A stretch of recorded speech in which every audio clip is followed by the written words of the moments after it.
We're breaking down anything and everything Utica City FC related.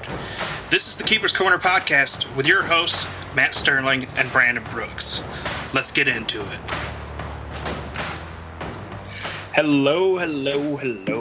Welcome to another edition of Keeper's Corner podcast. Matt and Brandon here. Brandon, how you doing? Oh, I've been better, but not because of soccer. That's doing good. We're good there. Mm-hmm. All good. Yeah, fresh off a 2-win weekend. Both games going 11-5. And in the words of Yogi Berra, it was deja vu all over again. Deja vu. Literally. 2 nights in a row. Well, a night and a day. Literally the exact same score, just totally different score breakdown. And yet identical. In more than one way. And we'll see if we... but yeah, Utica landing 2 11-5 victories over the Ambush. They have locked up the number 2 seed in the East and home field for the first round of the playoffs. Yeah.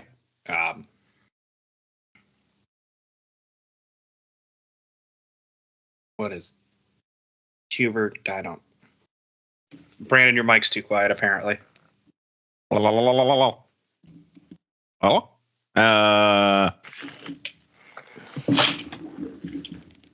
Maybe that'll help. I just touch the gain up a little bit. Bump up my slider. Okay. See if that helps at all. I did have my mic pretty far down, so. Gotcha. I don't think that would have helped at all, actually. Hold on, one moment. I tried. I thought I had everything set up, and then it's like, nah, sucker. Well,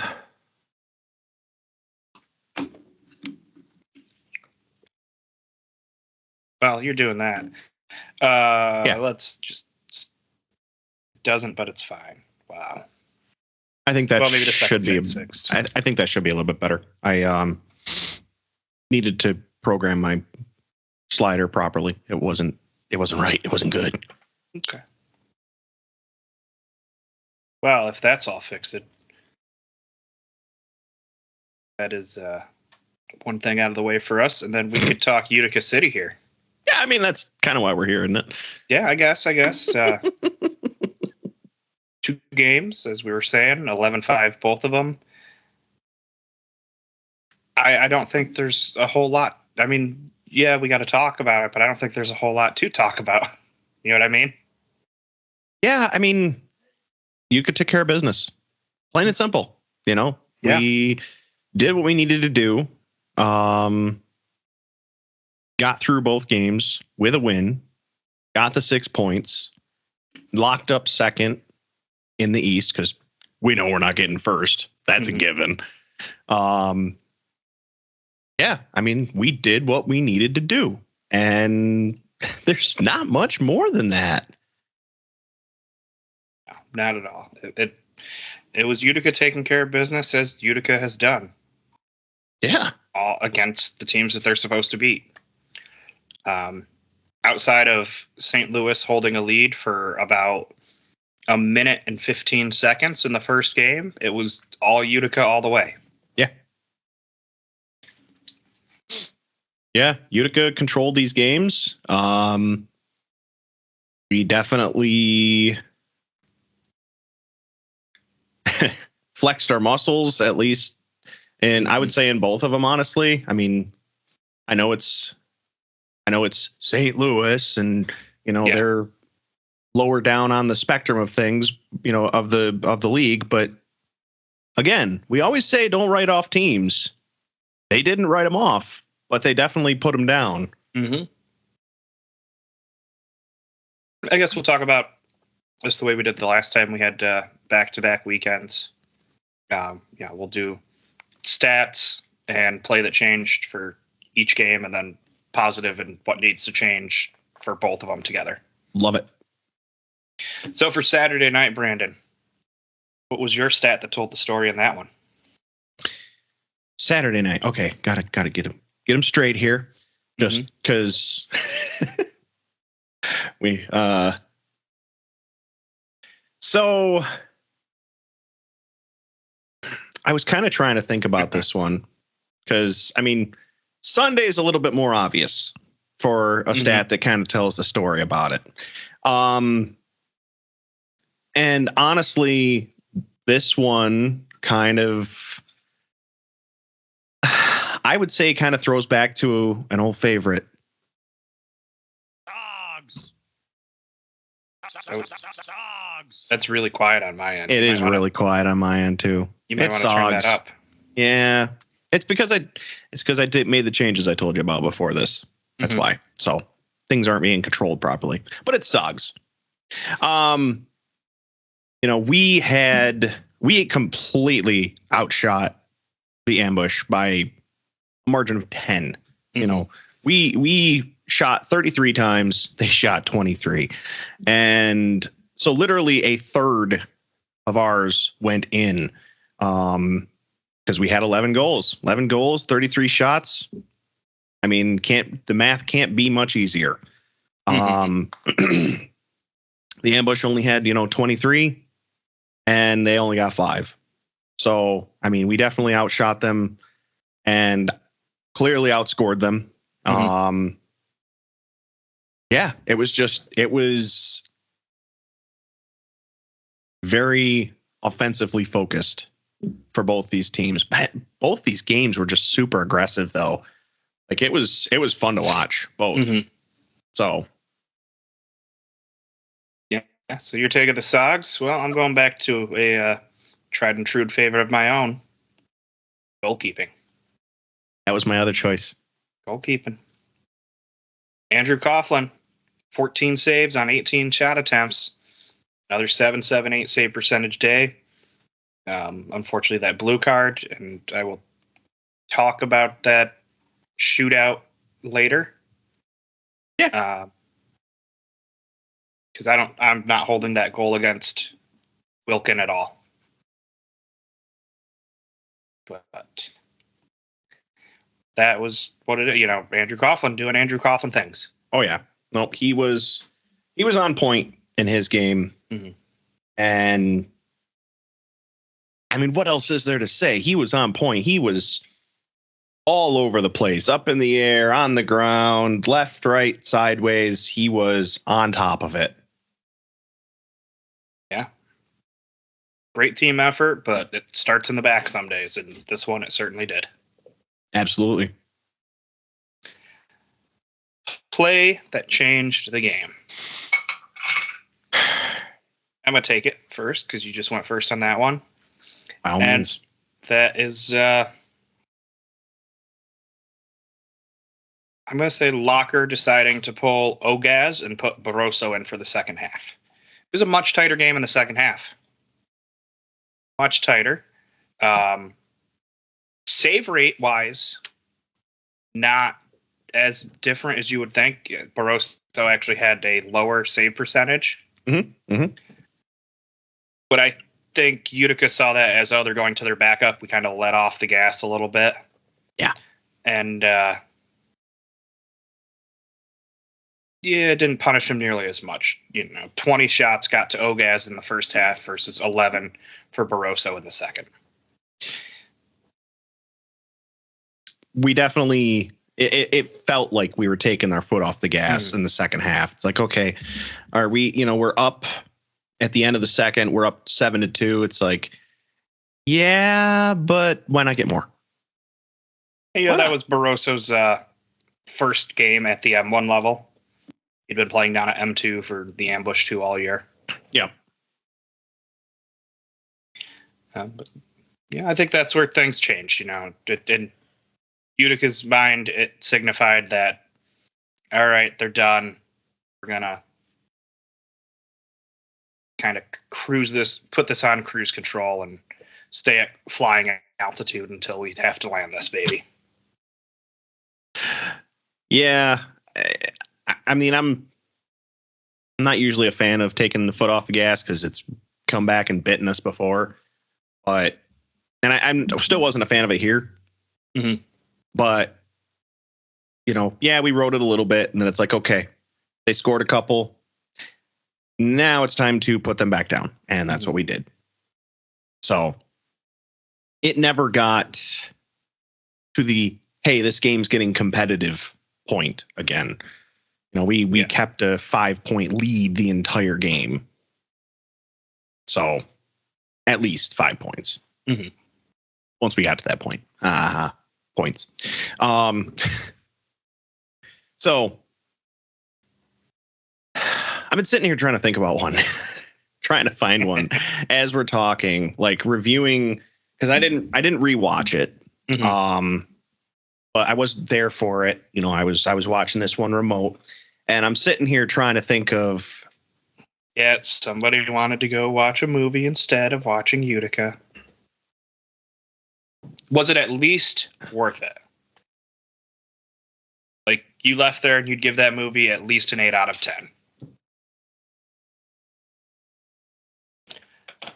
I'm going to remain silent on that. Boy, you're not getting my hopes up, because that's kind of what I planned on doing tomorrow afternoon, was going and seeing that movie.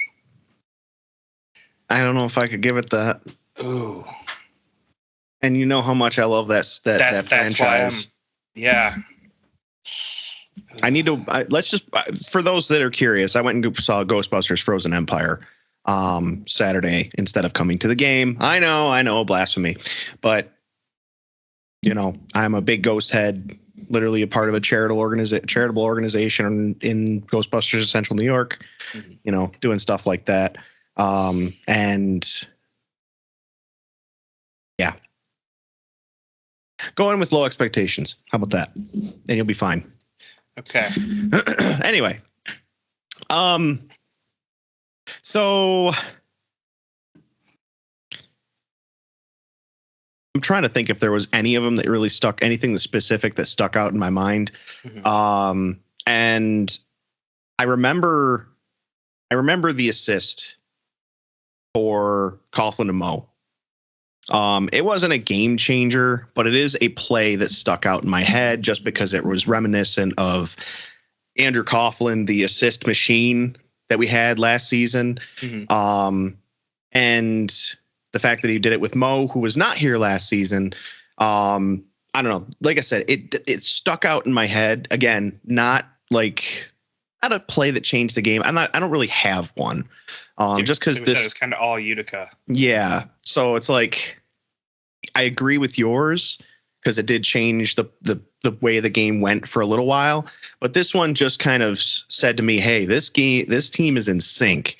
This is one player that's been here since the beginning of Utica, one player that just came in this year, and they are just clicking. And I love that. I love seeing that.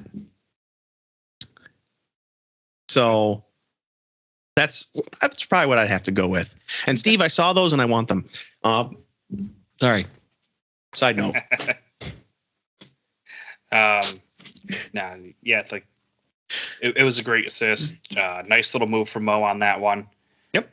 They did change his stat line from 2 goals and 2 assists, even though they credited him with the 1 goal that originally he was credited with a goal on the shot that maybe went off an ambush player and went in, but then they came back and said that Frank got a piece of it off his head. Really? Yes.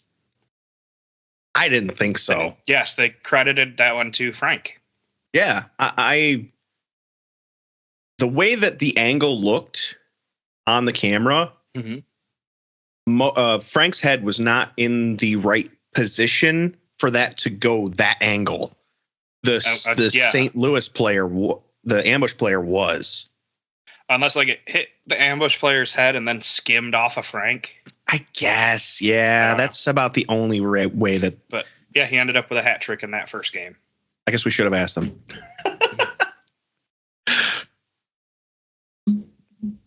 Oh, yeah, because I remember checking the stat line to be like, all right, how many goals did he get this weekend?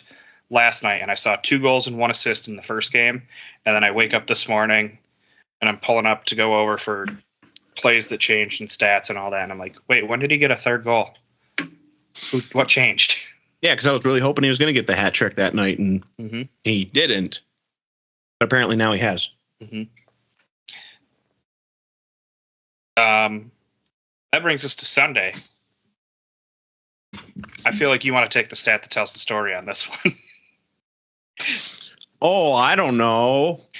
It might just be that one player outscored the entire visiting team by himself. And that, ladies and gentlemen, is Franck the King Tayou. Haters, sit down. Sorry, had to put that out there. No, it's fair. I don't know if you've paid attention to the title that I gave this episode. Yeah. I don't usually point them out. Do you get the reference at least? Forgot about Frank? Yes. No. There's a absolute banger of a song by Dr. Dre featuring Eminem called Forgot About Dre. Forgot About Dre. Okay, yes. Nowadays, everybody want to talk like they got something to say, but nothing comes out when they move their lips. It's just a bunch of gibberish. Those Massel fans forgot about Frank. Listen, Utica didn't really embrace Frank when he got here. They didn't. Yeah. Let's be honest. A good portion of them. There are people on social media forums last week still saying that it was a mistake to trade for him. I have been in this man's corner since he got here, singing his praises. Yes, there's been weeks where it's like, yeah, we really would have liked to see more out of him. Sure. I'm like, give it time. Give it time. We'll get there. He'll find his spot and we'll get there. I'm like, I watched this man on Empire. You know, as people know, I'm an Empire fan as well. When they're not playing Utica, I've watched this guy. I know what he can do, and this game showcases it. 6 goals by himself. Yes, I mean, you know, with assists, but 6 goals, completely outscoring the ambush by himself. Just sit down, go back to the locker room. Like, amazing job by Frank.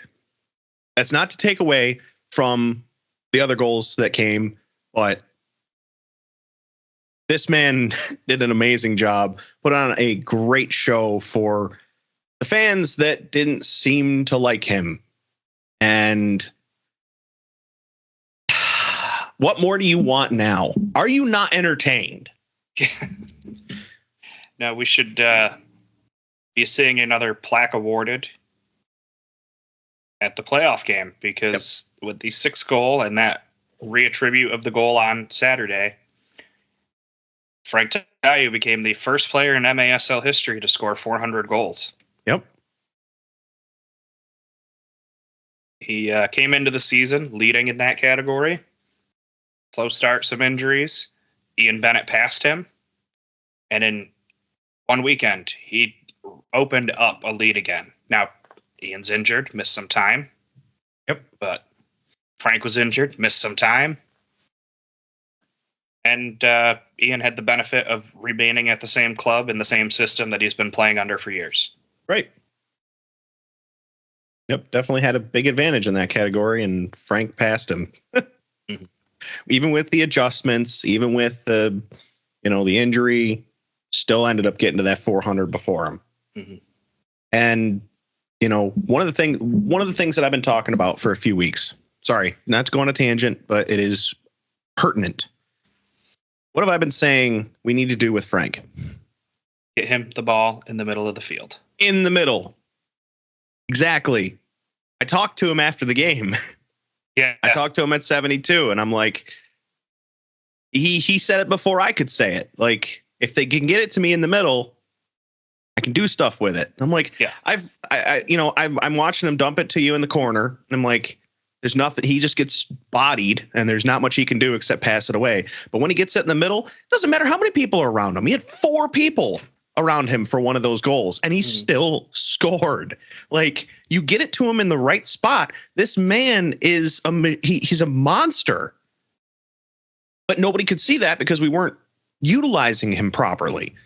Like, yes, definitely you want him to adjust to your offense, but still try and utilize his strengths. And that's what I feel like we finally did, is utilized Frank's strengths and put him in the spot that he excels. Yeah, and we've seen it over the past couple of weeks before his injury. Yeah. And then he got injured, didn't have a great game at Harrisburg. But if you watch that game, you'll notice that Utica was running a defensive runner for him in that game. He wasn't fully back from his hamstring injury. Right. Did you see him come off for defense in this game? No, neither of them. Nope. The man wasn't asked to play defense for years, and he has had some pretty good defensive shifts down the stretch.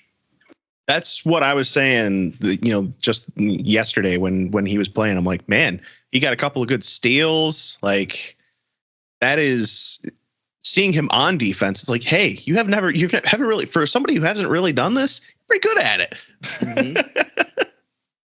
He's not a player that's known for his speed. He had a couple real nice breakaways there. Yes, he did. He's coming into it. He's showing us what he can do at the right time. And I love it. I can't wait to see more. Yeah, it's been a heck of a show. And I'm pretty sure he's under contract. I know he's under contract for next year. And I think it was a 2-year with an option for a third contract that he signed with Empire before he was traded. So we might have him one more year after that if whatever the options picked up. Do it. We have to make this man happy. He will put up numbers for us. Yeah. And it's not like he's lacking offensive firepower around him. Yeah. We will give credit there as we get to the team awards after we finish our recaps. Yeah. I mean, sorry. I was just going to say, like I said, he had the majority of our goals. But I mean, that's not to overshadow, some of the other goal scorers that we had. Of course, we had Nilton, we had Keaton getting the ball in the net, Ronaldinho, Cole Stevens. Like, it was a team effort, but he just happened to have more than anyone, including the other team combined. Yeah. But we still have yours. We do. What am I hearing? A baby? Yeah.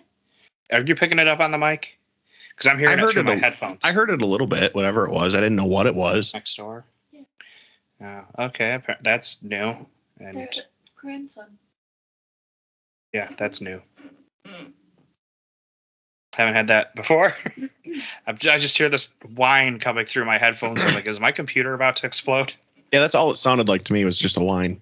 But I didn't know what it was. And listen, if you hadn't brought attention to it, I would have just been like, it's. It continued long enough that I was starting to get concerned. Yeah, so here's my stat that tells the story.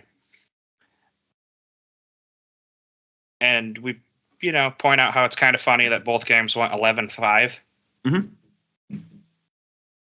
In the halves of each game where Barroso was on the field, Utica outscored St. Louis 4-3 in both halves. And the halves that Ogaz was out there, Utica outscored them 7-2 both times. So not only was each game identical scoring, each goalkeeper had identical scoring in each game. That is impressive. That just makes the picture that the Utica City the Utica City social media put up. You want me to score? You want me to win the game 11-5? You want me to do it again? Perfect. Loved it. It was the same kind of thing. Like Ogaz faced 13 more shots against him than Barroso did. So I don't know what it is, but Barroso seemed to have a better handle on the defense there. Yeah. Even if his save percentage ended up being much worse. But the defense, Utica wasn't getting past it as much. Yeah. But yeah, that's my stat that tells the story. I I don't know if there's a play that changed the game in this one, unless you're going to say, again, pulling the goalkeeper. Because it was a 1-goal game at the half, and then it very much wasn't by the end. Yeah, I mean, again, it was just a very one-sided affair. I think, I mean, if you really had to, there was never a stat that told the play that changed the game. But man, I mentioned it already. These games, specifically the second one, were physical. Oh my, just these guys were throwing each other around like rag dolls. Like this was a WWE match in the making. Yeah, we saw two very different styles of officiating over the weekend. Yeah. Calling everything and letting everything else go. Yeah. Like overcalling, I would say, in the first one. I'm like, yeah, that's a foul. Absolutely. But it happened more than a body length away from the boards. Why are we calling it a boarding penalty? Uh-oh. Why did I just disappear? You disappeared. There we go. I'm back. I don't know why I disappeared. Okay. I'm here. And then, yeah. Foster's ref for imaginary calls in one game. Yeah. Yeah. Positive takeaway. I mean, what needs to change ahead of this weekend? Ahead of this weekend? Yes. Rest like everyone. Rest like everyone this next weekend. Like, we don't care. We don't care about this game. Yes, it would be nice. Sure, it'd be great to win in Baltimore. We've already lost there, so it's not like it's a matter of pride. We're trying to go, sweep them for the season or whatever. Mm-hmm. Who cares? Rest everyone that we need to. Bring down half of Krasnick for all I care. Well, the roster freeze already happened, so we can't. But yeah. But I mean, I wish we could have just sent Krasnick. Yes, I did see that, Huber, and I think he's a madman, but I guess I'm not really that surprised that Frank's going to be there. I mean, I wouldn't have sent him. I'd be like, no, you stay healthy. But I also get wanting to be game shape for the playoffs. Feeling like, hey, maybe I want one more tune-up game after this injury.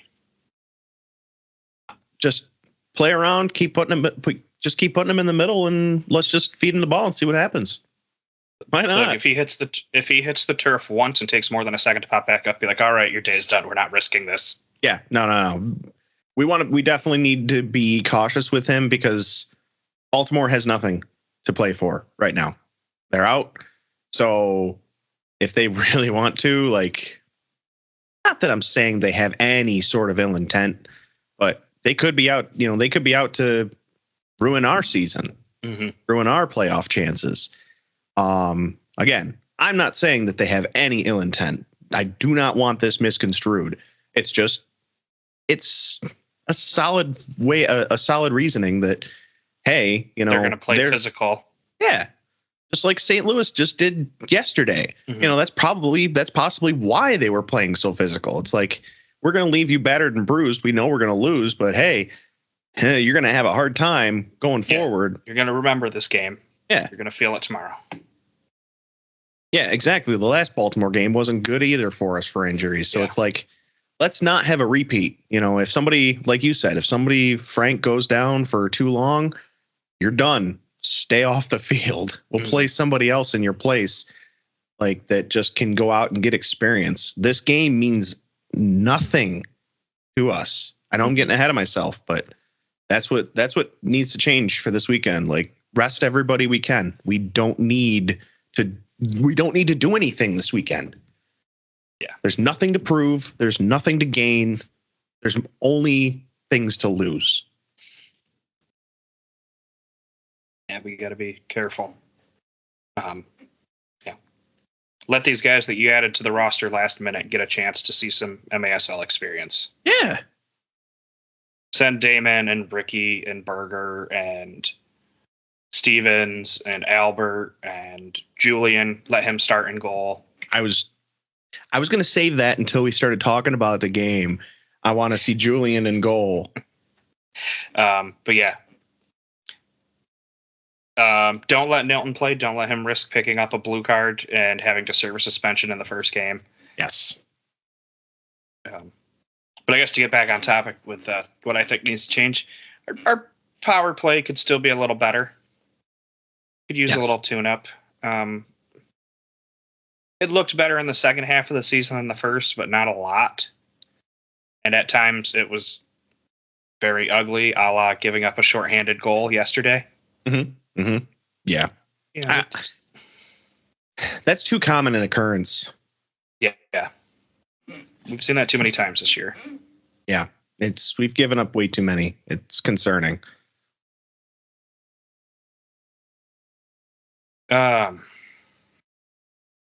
Positive takeaway after this weekend. Come on. You know that one's easy. I'm going to let you take it first. All right, fine. It's Frank silencing the haters. Okay. Like, I've said it already. I'm just some people that are close to me, have just been down on him since the beginning of the season. I get it. We traded a fan favorite for him, but come on. Mm-hmm. Like, everybody said he's been doing nothing for us all season, but if you looked at the stats, he was right up there in points and goals almost all season. Mm-hmm. It took him a little bit to get started, but then he started slowly creeping up. Then he was keeping up top for a while. Then he got injured and dropped back down a little bit and came roaring back. Like, the man is great at what he does. Our two Empire pickups, him and Mo, have been phenomenal. Yes. Like, I'm not discrediting anyone else. I'm just talking about the ones we got from Empire, specifically during trades, that of course we got rid of Steph, we got rid of Q. And everybody hates the fact that we got rid of Steph. I get that. I understand that. I'm a Steph fan. Like, I love Steph to death. Literally bought his Tacoma jersey. He's awesome. But Frank was the smart choice. And I think even Steph would probably agree with that. Yes, of course he's going to say he's amazing. It's Steph. We love the guy. Yeah. But Frank is an amazing pickup. And now that he's finally showing his stuff on the field, turn that frown upside down, just like Nelly. Stop giving the man grief and embrace him on Utica. Now that he's, I guess Utica just needed a "what have you done for me lately" type thing. Yeah. I don't know. Like I said, been in his corner since the beginning, and I'm excited to see what happens going forward. Yeah. I'm getting off my soapbox now. Look, a 10-point weekend, 9 goals and assist, absolutely a highlight.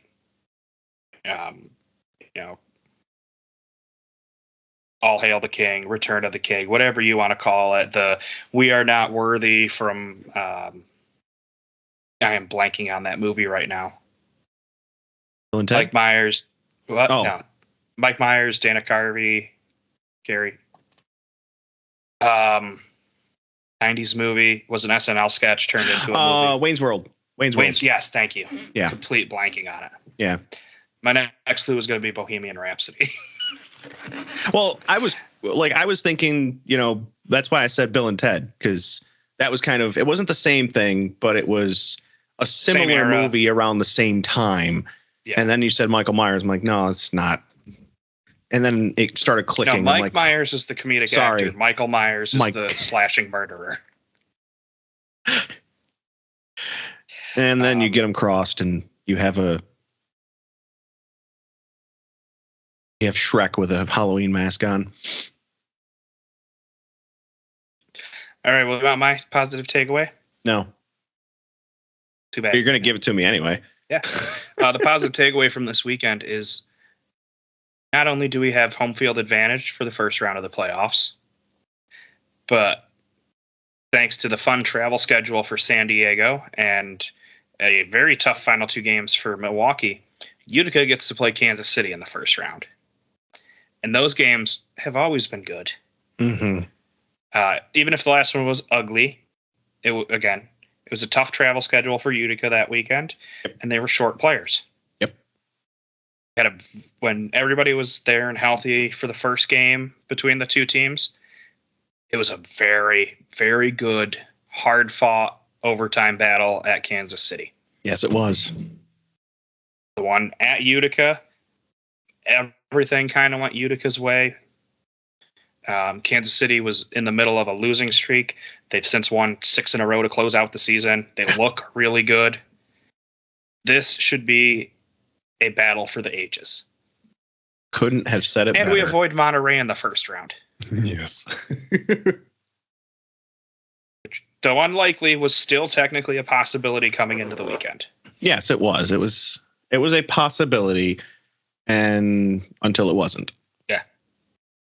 And then we all took a big collective sigh of relief. All right. So that was the weekend. Let's talk team awards really quick. Acknowledge the players. Utica did their annual team awards. This year's Community Service Award, Gordy Gerson. Surprised at that one. Were you? A little bit. Gordy's an amazing person. I just didn't know that he had a lot of, I think with the injury bug this year, fighting him quite a bit, he was involved a lot more off the turf. And you can definitely tell, even when he's not out there, how much of a fan favorite he is just from his, I mean, he's quickly crept up there with Timmy. Yes. And Gordy's just he's a great guy. If you've ever been in 72 with him hanging out, I mean, we walked up to him and big smile and just, he's an amazing person. So they put him facing the community. He's going to do amazing things. So I was very surprised just because, of course, who's the easiest pick? It's Tim. Of course it's Tim. He's always out doing stuff in the community. They have him doing the trivia nights. They have him out. He's whenever you see community stuff, he's almost always involved. So for me, he was, I that's who I expected to get called. And then when it was Gordy, I'm like, okay, all right, cool. I'm never going to be like, I can't believe he got that instead of him. No. Like, it's awesome to hear. I love that. So congratulations, Gordy. Yeah, absolutely well earned. He's very quickly become a part of the community here, and hope to have him back next year. Same. Stay for a long time. Breakout player of the year, Ronaldinho Diniz. I think there are a few guys you could have picked here, but Ronnie, excellent choice. Yes. 3rd year in the league. In his first 2, we've talked about it. He had 4 goals and 3 assists in his first 2 years here. Yep. Played in 26 games over that time. Dealt with injuries last year. 22 games this year. He has 17 goals and 12 assists. Very well balanced offensively. He and Frank have worked together fantastically on fast breaks. Yep. I mean, you want to talk about why Frank's goals are down this year? Because he's laying it off for Ronnie. Yes. But Ronnie was laying it off for him. There's a lot of unselfishness on this team. I like it. Sometimes I wish that they would, certain people would just, when they're in the position, just rip it, just take the shot. But I totally, there's a lot of unselfish plays that I've noticed on this team over the past, 23 games. Yeah, and like we said, Nilton had a great rookie year. Easily could have picked him. Yep. I mean, he put his mark on the team last year, but he put his mark on the league this year. Oh, yeah, he did. Keaton Woods, big second-year breakout. Fernandez, another 1.1 points per game. Gio, up to almost a point per game by the end of the season. Started really slow. He's come on really strong down the stretch. And you got these rookies that moving forward, let's keep an eye. Cole Stevens, 9 goals, 3 assists in 13 games. Jace Berger, 4 goals and an assist in 9 games. Emmanuel Belliard, 5 goals, 3 assists, 19 games.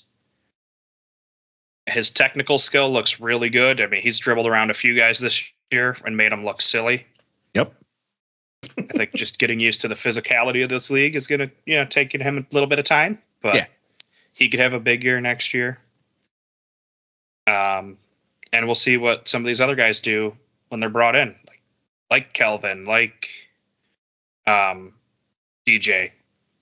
Ricky got a couple cracks. We'll see what he can do.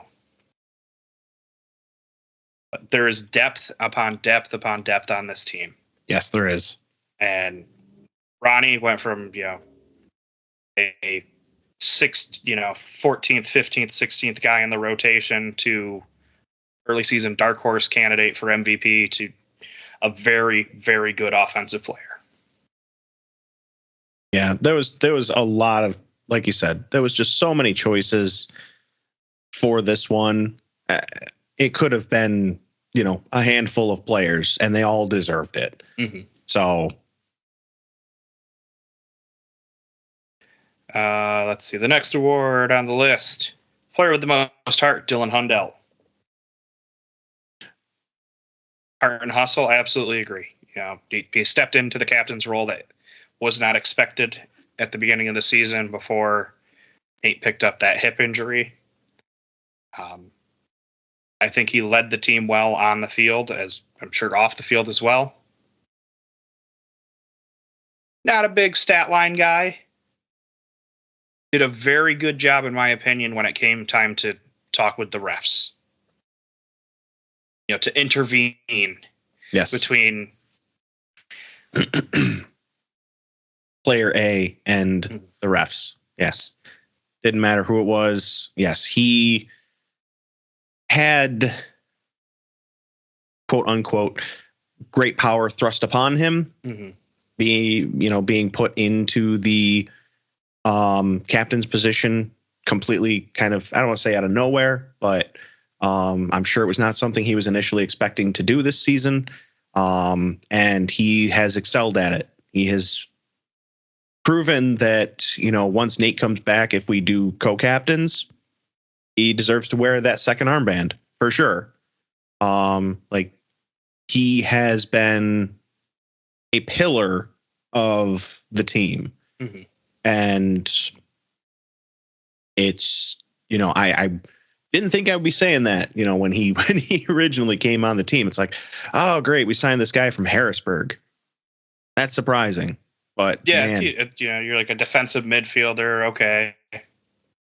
But he has really shown himself in that leadership role this year. Yes. After that comes the co-defensive players of the year. I don't know if we were expecting that. No. And I will say, look, it's Wanalava, who we've talked about multiple times this year for big plays, stepping up, embracing that defender role, and Logan Roberts, who I'm just so happy he finally had call it a breakout year for him because he stayed healthy for the first time. I was going to bring that up that, he made it to the season. Yeah. Not in a cast, basically. He's played every game this year. Yeah. He actually made it to the end of the season without getting, without catching the injury bug. And so I'm very certain that at the end of our wrap up where we were talking about roster construction for this year, I said something along the lines of love Logan. He's fast out of the back. He's a good defender. He gets injured too much. You could probably expect him out there for 16-ish games. Boy, did he prove you wrong. Oh, I'm so happy. Because it was always soft tissue injuries. And yes, it was. It was a pull this, a pull. One of those are just I've seen this in a lot of sports. It just, some guys it happens to. But to see this in a year where the defense looked pretty thin to start the year, mm-hmm. for both of these guys, well-deserved honors. Well, so fun fact, how you said that he's played every single game.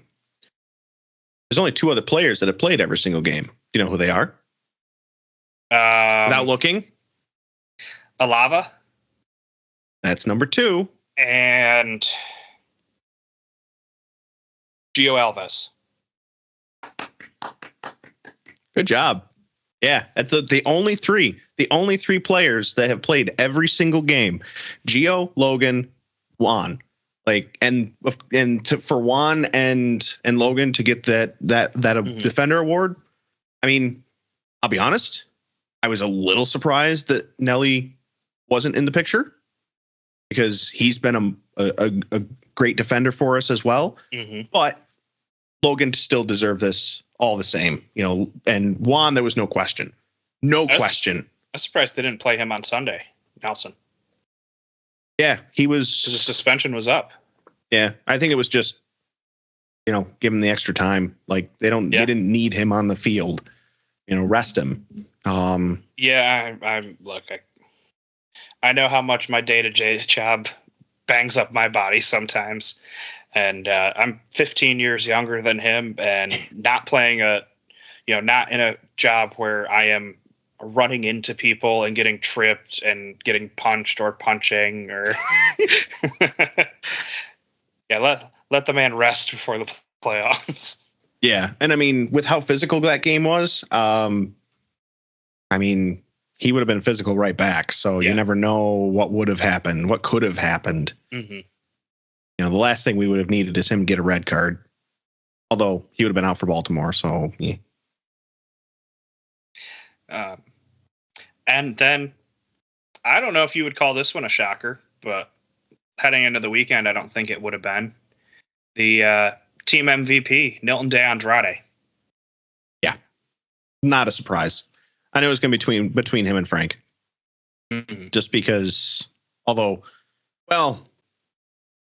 want to say between him and Frank, just because they've been our top scorers. Right. But yeah, Nilton going into the weekend, as you put it, it's a smart way of putting it. It's kind of a no-brainer. Coming out of the weekend, it might have changed. But I know. It's just, I was just kind of basing it off the performance. But you might have gotten co-MVPs. Yes. But no, Nilton, well deserved. It was a great second season for him. After yesterday's game, he is second on the team in points with 41, 26 goals, which had broken Christian Segura's team record for most in a Utica City jersey. Yep. And his 41 points tied the record that Gordy Gerson set last year for most points in a Utica City jersey. And he did this in his second year in the league. I'm sure I'm speaking for pretty much all Utica fans here when I say we are expecting some big things from him over the next couple seasons. He's one that we need to hold on to. Mm-hmm. Unless he's whatever we got to do. If he's happy here and he likes the atmosphere and he likes the fans, and he likes the guys he's playing with and the coach that he's playing under, just give him a 3-4 year contract.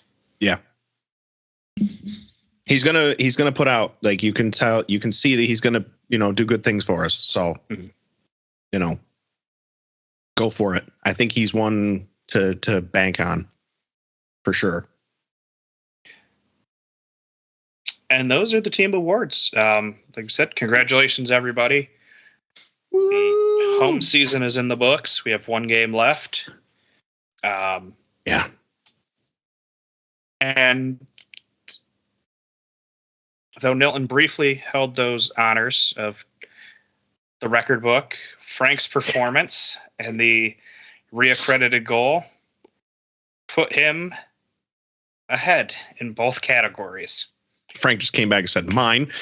Frank's 27 goals are the most in Utica City history, and his 44 points are the most. if you get rid of those 2 games that he missed with injury, and he does what he's been doing down in Baltimore, you'd be looking at a 50-point season, which I think everyone would have signed up for at the trade. Oh, yeah. And just to put this in, perspective for where these guys are, Frank's 44 goals are tied for 5th in the league. Nilton's 41 are 9th. Points, not goals. Frank's 27 goals are 5th. Nilton's 26 are tied for 6th. Frank's 6th. 6? 1, 2, 3, 4. Oh, 5. No, forget about. Oh, I'm forgetting the top one there. 6. Yeah, and 7. you're forgetting Reggett. We shut him down in 2 out of 3 games. So yeah, I'm just saying you gotta take the bubble. I started scrolling at that point, and then just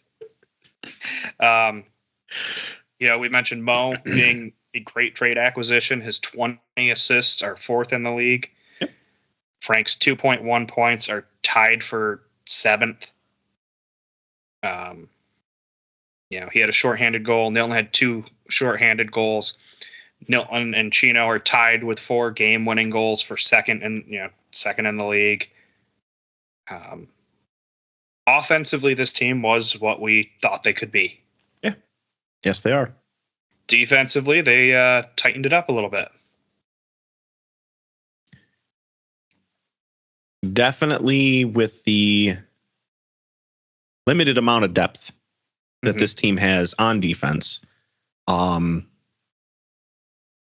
think we have been fortunate that, a couple of our defenders have stayed healthy. Between Juan and Logan, those 2 have stayed healthy. They haven't, been pulling a ton of cards, and they've been in every single game. Like, our defense has stayed strong, and we needed it going up until now, and we're going to need it even more going forward. Yeah. After this weekend, because this weekend doesn't matter. Yeah.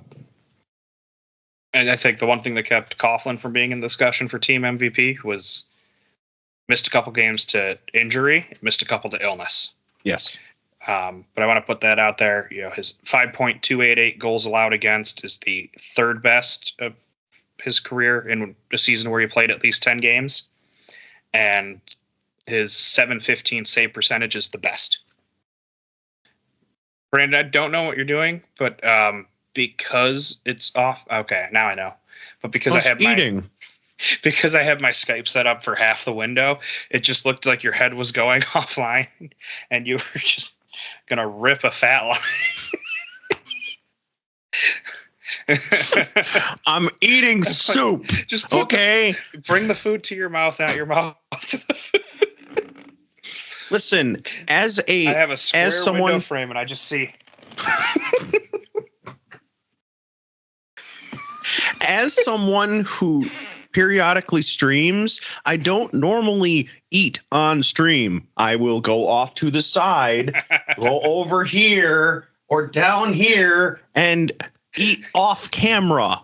It's just how I do it. I don't think anyone's going to bug. Stop throwing me under the bus here. God. I don't think anyone's going to judge you for eating on stream. Oh, besides you. Because I was very confused what you were doing there. Because he's like about to pass out. And then I just hear.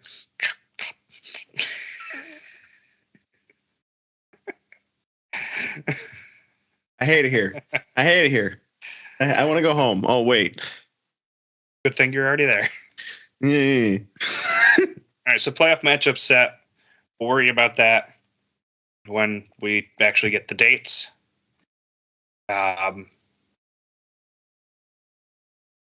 Let's talk more. You froze What up. are our expectations? Oh, I was saying, let's talk Baltimore and our expectations. No, we're not talking Baltimore. Yeah, we got to talk about our expectations for your road trip. Going around the league, dang it. Oh, you want to go around the league? Yeah. Okay. I let us get through the weekend. Let me go around the league, do All my right. thing that I didn't prep for, but I'm going to do my best. And then we can talk about Baltimore. I just don't want to talk about that field trip yet. All right. 90 seconds on the clock. We start with Empire Strikers traveled down to Corner Sport Arena and got completely destroyed in a 110 upset against, I guess not an upset, up against the Chihuahua Savage, with the only goal coming from our lovely Quentin Swift. Baltimore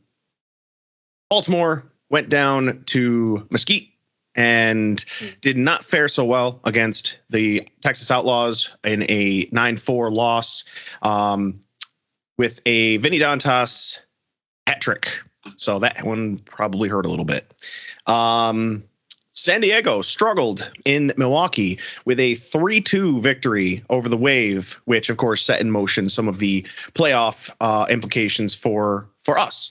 The Sidekicks, that was the outdoor game. That doesn't matter. That was a home team forfeit by the Blast because they got rained out. So much for rain or shine. Anyway, Cable Dahmer Arena saw a fantastic game of the Sockers versus the Kansas City Comets, and the Comets came out ahead with a 10-6 victory. So very good for them. Definitely helps them in the standings. Mm-hmm. Finally, we have a couple more. We have the Tacoma Stars beating the Empire Strikers 10-5 at home. The Dallas Sidekicks beating the Texas Outlaws 10-4. And finally, the Monterey hitting that 24-0 with a 15-10 victory over the Milwaukee Wave.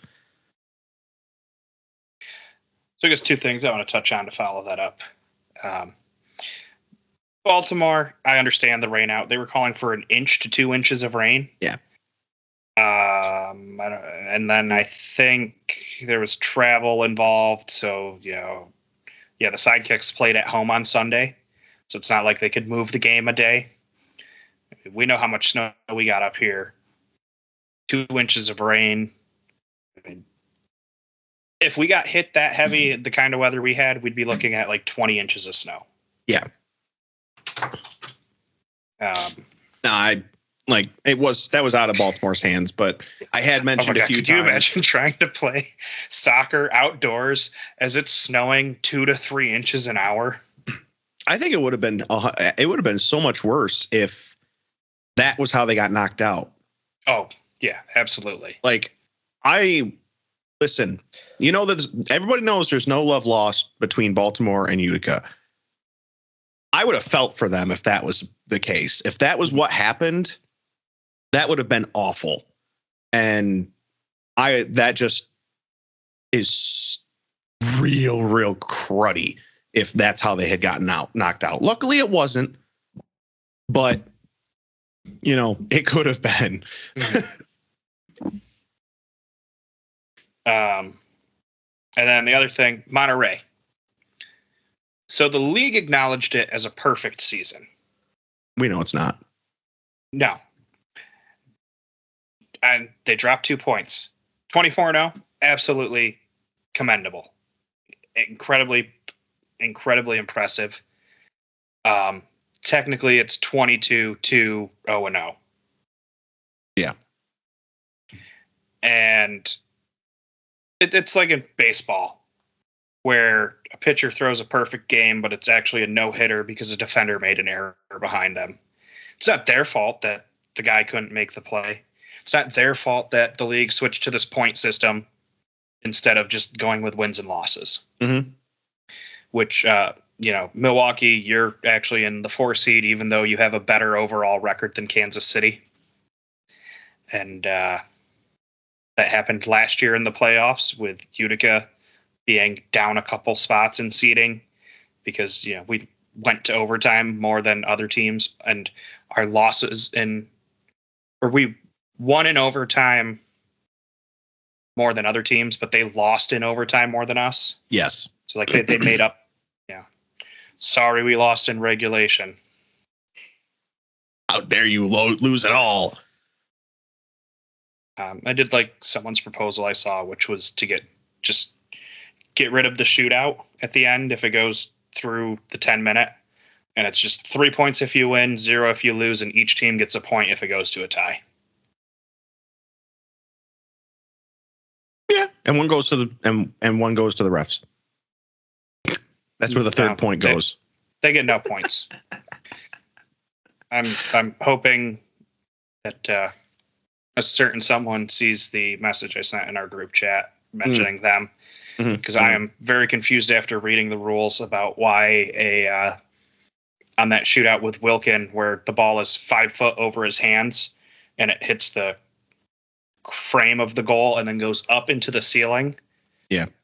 Why the ball was still awarded to the team that kicked it out of bounds. My only assumption was that they thought he got a hand on it. Obviously, that's not the case, but... yeah, do you want to know who called that? Can you guess?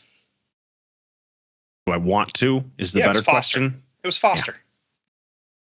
If you can't tell if a player touches the ball or not, and it's 3 to 5 foot above them, and you are standing directly in line with it, what are we even doing here? Yeah. Also, Huber, I wanted to say that, but I held back. I held back from saying Baltimore gets the point. Hey, nice segue there. Talk about Baltimore. There you go. Are you excited for your trip this weekend? Yes. Now that I know that somebody's not going to be sleeping in my bathtub, Huber. Yay. No, is he sleeping on the floor instead because you don't have a bathtub? No, he got his own room. Good. But no, I'm actually very excited. I'm hoping, I'm always looking to expand the merch that I have in my closet. Mm-hmm. So hoping to come back with, something from Baltimore. That would be fun.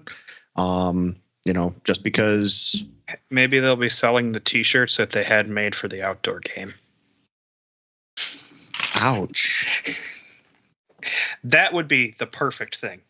I know a lot of people were asking if they're still getting their t-shirts. Mm-hmm.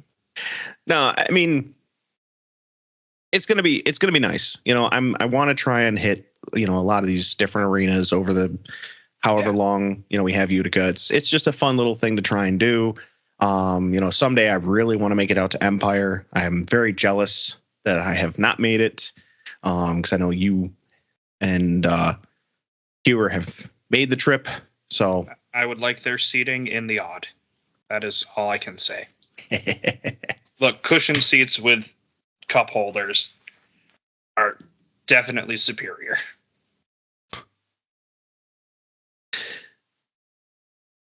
I wouldn't mind cup holders because leaving my drink on the floor. I mean, I kicked mine over this weekend. Mm-hmm. So I left my food on the floor to bad things happening as well. Of course. Mm-hmm. But yeah, no, I am looking forward to it. We're literally down at the boards. Mm-hmm. So we're going to be not front and center, but do you want to take the flag? No. I would like to sure, because we took the flag. I would like to survive. We took the flag. We were fine. We started also in the front. Yeah, I know you did. But that's because your voice carries and they just don't know what they were cheering to and then realized it and then wanted to, throw you out of the building probably. Is what it is. Yeah. No, it's, we joke, but obviously, Baltimore's got a great crowd. They've always got there's always just listening to the broadcast, there's always a great atmosphere in there. I'm very much looking to go there. All right. So get you the flag heard. No, do you want the other flag, the one that's not signed? Because I got a second flag. Give me your knight helmet. I'll wear that. Yeah. I need the armor. You're in timeout. But it'll be fun. I'm looking forward to it. Player expectations for this weekend: rest. If anyone's banged up at all, It's like, yeah, my ankle hurts a little bit. My knees are sore. My hammy's tight. I have a hangnail. Sit him. Yeah.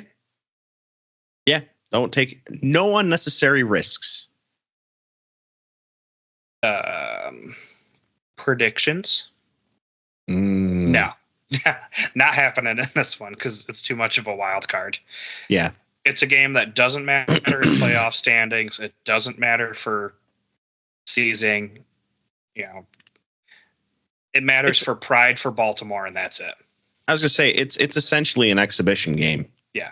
In reality, other than yes, pride for your home team, or our pride to come back after the last time we were down there and got our butts kicked, and had a hat trick scored on us. So definitely by a keeper, a 5-spot put up by the player too. Yeah. So I definitely could understand wanting to go in and take care of business. Mm-hmm. But the first priority is the well-being of our players this weekend above all else. Here's a prediction, not a score.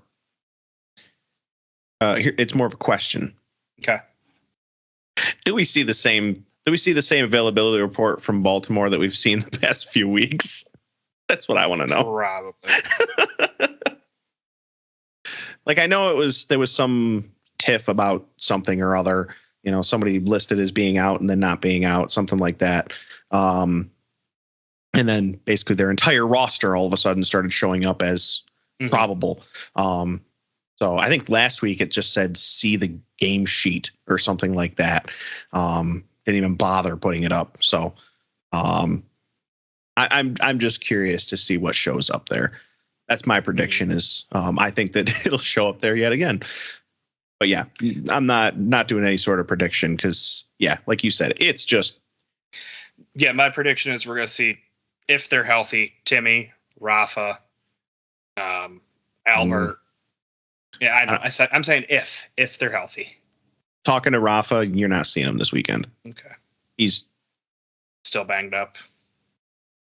He was talking about trying to run this week. So we got to run before we can play. So. Look, I haven't been stepped on that hard, but yeah, that one did not look. And Steve Andrews should not be playing this weekend. Not be playing this weekend. Brian and Julian, and Julian should start. Mm-hmm. Like, just put him in goal. Why not?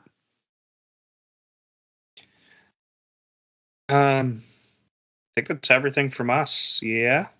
I was just going to bring up one other thing, just because it was actually something that I had in conversation with one of the guys, kind of talking about. We were talking about how defenders got recognized, and talking to one of the guys, it was kind of brought up that some talent goes under the radar because they don't show up on the stat sheets. They don't have necessarily the block shots. They don't necessarily have the assists, the goals. And I would love to see, obviously it won't be this year, but next year, if ever, I would love to see another stat line if they can somehow track it, because it would be tough. Steals or takeaways, not giveaways, but takeaways. Explicitly where one player is able to take away the ball and start it back downfield, because that would highlight a lot of these midfield talents, defensive talents. It would really showcase what a lot of these guys can do and that aren't showing up, that are flying under the radar on the stat sheet. And, having that discussion, it was like, man, it would be really hard to track. But in my mind, like, it would bring more attention to those lesser recognized players because, again, they're not showing up on the stat sheet. Okay. I think there's one stat that I would like to see, and I tried to put it together after one season, and it was too much work to do in the post. Yeah. But would make more sense if you're tracking it in, and that's a plus-minus line. So when a goal is scored, you give a plus if that player's on the field, and they don't even have to be involved in the play, but they were on the field when that goal was scored for them, or they were on the field when the goal was scored against them, -1. You know, it happens in basketball, and it's a great way to see, like, hey, who's having an impact, even if they aren't having that, you know what I mean? Yep. Especially on the defensive end, I could see it. Like, I didn't get the block shot, but I forced the guy that I was defending to pass it away, and the other person took a shot that got blocked, and that defender gets the credit for the block, but I didn't get for cutting down the angles and forcing him to give it up. Mm-hmm. Yeah, I mean that's another good good stat line to potentially be tracking. Again, it would highlight who's on the field for the good plays and who's on the field for the bad plays. And it may also attempt to help highlight, like, hey, who do we need to work with more? If a team, even if it wasn't externally tracked, if it was internally tracked. Yeah. You know, hey, these 5 guys were on the field when we got scored on. Let's see if there's a pattern. And then, hey, it's something we need to correct. That particular unit seems to have trouble. Let's find out why. Get to the bottom of it. Correct it. Something like that. Even if it's not externally tracked, if it's internally tracked, great thing to be looking at. Yeah, it's a lot easier, too, if you're doing it, day after a game instead of like I was trying to do it in like June. Yeah. Like, I have 24 of these to go through. I think I got through 3, and I was like, this is way too much. Yep. I don't know. It was just something that, like I said, it came up in conversation. I agreed with it. I thought it was a great idea. I don't know how on earth they would attempt to implement it other than literally just people watching the game and taking note for certain things for when they happen. But I don't know. It made sense because we're going to get down to the end of the year, and player of the year, defensive player of the year is going to go either to whoever had the most blocks or whoever scored the most out of the back. Yeah. As it tends to go. I think that's pretty much everything. Just a little throwaway from me at the end is I'm really proud of our corner of the arena for catching on to my heckling, because it is getting louder and louder after every one-liner. Yeah, bum. Yes. Now I got to get the rest of the training done, so when I cheer for our guys, it's "you stud." Uh-huh. Is that what you're going with? Yeah, I'm stealing it from a TikTok guy, which I've done I'm not stealing the lines, but I am stealing the "you bum, you stud." Okay, fair enough. But like, hey, Coughlin, I hear you always rewound your Blockbuster rentals, you stud. Not a bad. Oh. I'll pull out the pens again. Yeah, just dumb little ones like that. But you know what? It's those dumb little things that get the crowd laughing, and then get them involved. Catch up. Yeah, they're fun ones. Nothing about this is like you're terrible at soccer. You don't deserve to be out there. I hope none of it's mean spirited. Yeah, it's I hear you think Olive Garden is real Italian food. Yeah, bum. Which in the Utica area was guaranteed to be a success. Oh yeah. I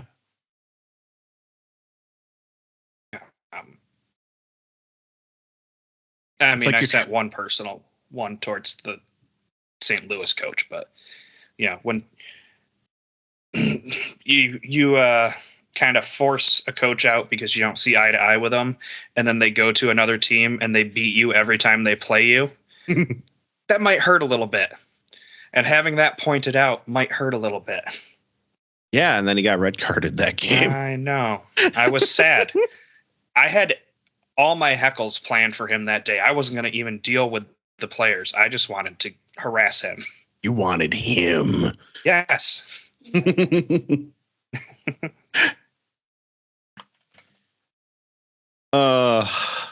got anything else for us? No. Hit up our TeePublic store. Follow us on the socials. Like, subscribe, hit that little bell thingy so you know when we're going live. Ding, ding. We'll be back next Monday to do an end of season thing, and then talk playoffs. And after that, it might get interesting for scheduling wise, just because of the IIHF and how that's going to affect my work schedule. That, and potentially, depending on when we actually get a playoff game, there won't be much to talk about. Yeah. So there won't be anything going on. So yeah. Until then, thanks for joining the chat. Thanks for watching. Go Utica. Let's get some more songs. Thank you for listening to the Keeper's Corner podcast on whatever podcast app you use. Please make sure to hit that subscribe button so you never miss an episode. If you'd like to interact with us, you can find us on Facebook, Instagram, Threads, and Twitter or X, whatever you prefer to call it. We have a TeePublic shop where you can get UCFC player swag or help support the podcast. Thank you. We appreciate it. And one last thing, go Utica City.